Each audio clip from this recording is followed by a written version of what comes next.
Hi viewers, welcome to our channel.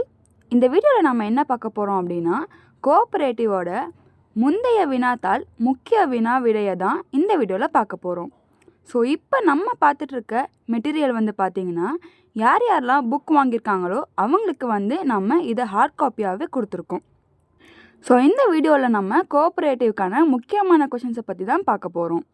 And அதுக்கு முன்னாடி நீங்கள் இப்போ தான் நம்ம சேனலை ஃபஸ்ட் டைம் பார்க்குறீங்க அப்படின்னா மறக்காமல் நம்ம சேனலை சப்ஸ்கிரைப் பண்ணிவிட்டு பக்கத்தில் இருக்க அந்த பெல் ஐக்கானையும் ப்ரெஸ் பண்ணிடுங்க. சரி வாங்க வியூவர்ஸ், கொஷின்ஸை பார்க்கலாம். இந்தியாவில் பொருளாதார தாராளமயமாக்கல் அறிமுகப்படுத்தப்பட்ட ஆண்டு 1991ஆம் ஆண்டு. பின் வருவனவற்றில் எந்த நேரத்திலும் நிறுவனத்தின் நிதிநிலையை காட்டும் ஒரு அறிக்கை? இருப்பு நிலை. பின்வரும் எந்த வகை வணிகத்திற்கு தனி நிறுவனம் என்ற கருத்து பொருந்தும்? ஒரே உரிமையாளர். வங்கி நிறுவனங்களால் ஏற்றுக்கொள்ளப்பட்ட தணிக்கை முறை எது? தொடர்ச்சியான தணிக்கை. உலக வங்கியின் எளிய கடன் சாளரம் என்று அழைக்கப்படும் நிறுவனம் எது? IDA, இன்டர்நேஷனல் டெவலப்மெண்ட் அசோசியேஷன், 1960ஆம் ஆண்டு. ஒரு ஆண்டின் தொடக்க இருப்பு ரூபாய் 15,000. கொள்முதல் ரூபாய் 37,500. நேரடி செலவுகள் ரூபாய் 1,500. இறுதி இருப்பு ரூபாய் 7,500. இயக்க செலவுகள் ரூபாய் 3,000. விற்பனை ரூபாய் 60,000 எனில் நிகர லாபம் என்ன? ரூபாய் 10,500. கூட்டுறவு சங்கங்களில் பயன்படுத்தப்படும் கொள்கைகள். இரட்டைப்பதிவு கொள்கை. எண்கணித துல்லியத்தை டேஷ் தயாரிப்பதன் மூலம் சரிபார்க்கலாம்.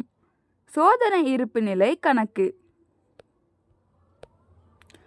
கூட்டுறவு தணிக்கையின் முக்கிய நோக்கம்: பிழைகள் கண்டறிதல், மோசடிகளை கண்டறிதல், கணக்கின் சரியான தன்மையை கண்டறிதல் அனைத்தும்.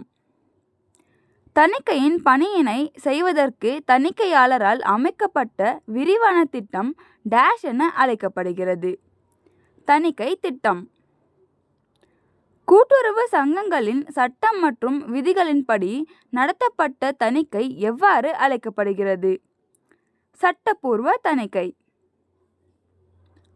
ஒரு கூட்டுறவு சங்கத்தின் மூலக்கணக்கு பதிவினை. ரொக்க பதிவேடு. ஒரு குறிப்பிட்ட கணக்கின் அனைத்து பரிமாற்றங்களும் எங்கே பதிவு செய்யப்படுகின்றன? குறிப்பிட்ட கணக்கின் கீழ்.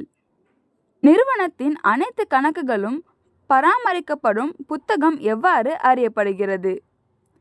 பேரேடு.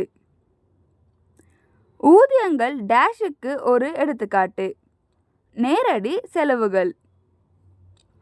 ரூபாய் 150 மதிப்புள்ள பொருள் உரிமையாளரால் தனது தனிப்பட்ட பயன்பாட்டிற்காக எடுக்கப்பட்டது எனில் அதனை எதில் பற்று வைக்க வேண்டும்?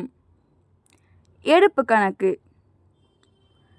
சிவா என்பவருக்கு கடனில் விற்கப்பட்ட பொருட்கள் எந்த கணக்கில் கழிக்கப்பட வேண்டும்? சிவாவின் கணக்கு.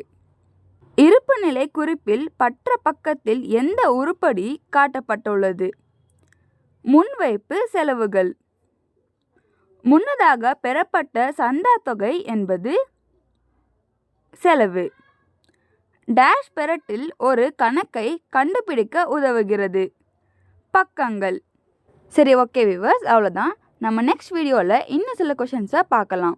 இந்த வீடியோ உங்களுக்கு பிடிச்சிருந்தா அண்ட் யூஸ்ஃபுல்னு தோணியிருந்தா மறக்காமல் அந்த லைக் பட்டனை கிளிக் பண்ணிடுங்க. அண்ட் அப்படியே கமெண்ட்ஸில் தேங்க்யூ இல்லைன்னா நன்றிங்கிற ஒரு மெசேஜும் போட்டுருங்க.